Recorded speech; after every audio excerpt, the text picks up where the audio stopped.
So my presentation is entitled 74 Red Blue, Mapping and Navigating Chicago Using the CTA. Even though I grew up in a suburb of Chicago, prior to attending ACM's Chicago program, I knew very little about the city. I was extremely scared of using the Chicago Transit Authority, or CTA. I worried, what if I get lost? What if I get in the way of people who have more important things to attend to? I wanted to change that. Gradually, riding the CTA became easier as I became familiar with common routes. The CTA was the backbone of all of my experiences in Chicago, whether riding the Blue Line to get to the program office, using the 74 Fullerton bus to get to my internship, and then also the Red Line, or just going to different sites for personal visits and site visits. Through core course, I learned about several of the social issues related to the CTA. For example, the limited level of service to some areas can make it difficult for people to get around. However, my presentation will focus on my experiences riding the CTA. A few weeks before the start of the program, I practiced traveling between Logan Square and my apartment to the program office. I learned simple things, like it's important to get on in the right direction because buses and trains go in different directions. I built on this foundational knowledge with my subsequent experiences. Everyone involved in the program, and especially my roommate Laura, supported me and helped me with my CTA anxiety. And I was having freakouts about whether or not we were going in the right direction or doubting the directions I wrote from Google Maps. I received reassurance. The first weekend of the program, we went to our friend Gabby's apartment in Hyde Park. We made amazing pizzas from scratch. At around 11 p.m., Laura and I decided to head back to Logan Square. While we were waiting for the 6th bus, a woman approached us. She had one lens of her sunglasses popped out, and she sang to us a provocative song while doing a provocative dance. It was definitely a formative experience for us, and when we talked about it later, I think it definitely brought us closer together, and I am so thankful for my friendship with Laura. After getting off the 6th bus, we didn't know where to go. I was concerned. We were in the middle of downtown at night. I was tired, and I just wanted to be home. Laura reassured me that it was okay. We ended up going to the Brown Line and then transferring to the Blue Line. I traveled the same route a couple of weeks later, and I realized I just needed to walk a few blocks on Lake instead of using the Brown Line. One of my first assignments for my art seminar class was to create a map of my commute. I ripped up some pizza boxes and pasted dots in color indicating different lines and used iPod headphones as straps. Writing included engage is spelled RELUCTANCE, and high loop. Ultimately, most of the work I did during the semester, and the work I continue to do, involves the thoughts that I have while traveling from place to place. I revisited the project at the end of the semester after experimenting with video in my independent study project, or ISP.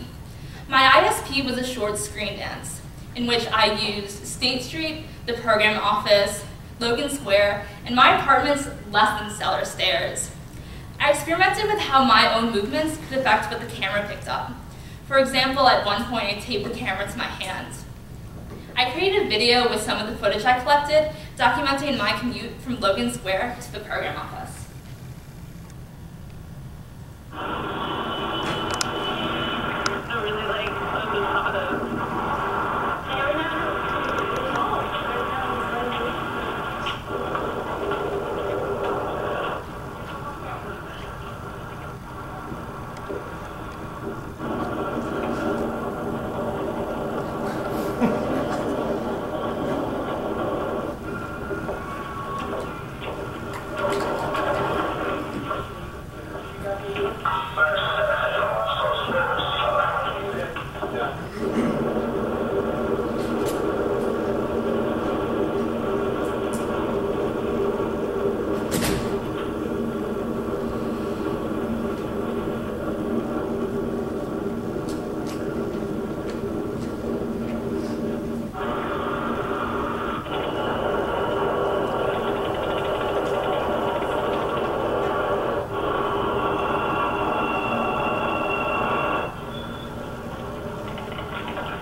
So the jerkiness of the camera represents my erratic thoughts when using the CTA.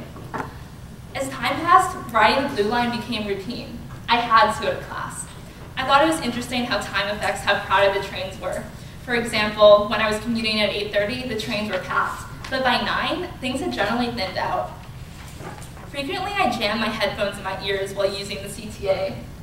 As I wrote in my poem for art seminar, sometimes it is easier to drown out the world in noise. Here's the competition. Will I lose my hearing from the noise of blasting earbuds or the noise of hurtling metal first? I tend to want to go into my own head, my own fantasies, and I'm not aware of all the things that are going on around me. Yet, as I wrote in my creative nonfiction piece, Girl on Fullerton, sometimes I feel like I miss something essential by blocking it out. People move around, red scarf, off-white sneakers, sleek black boots. People move around, but I can't remember it all now. Something that I still struggle with is navigating after getting off. I have difficulty orienting myself, but I realize that it is okay if I make a couple of wrong turns sometimes, as long as I correct myself. I learned a great lesson from my ISP instructor, Jason Pallas. One of the difficulties I had with my ISP was that I didn't want to make decisions. It was something that really scared me. I was afraid of making a bad decision.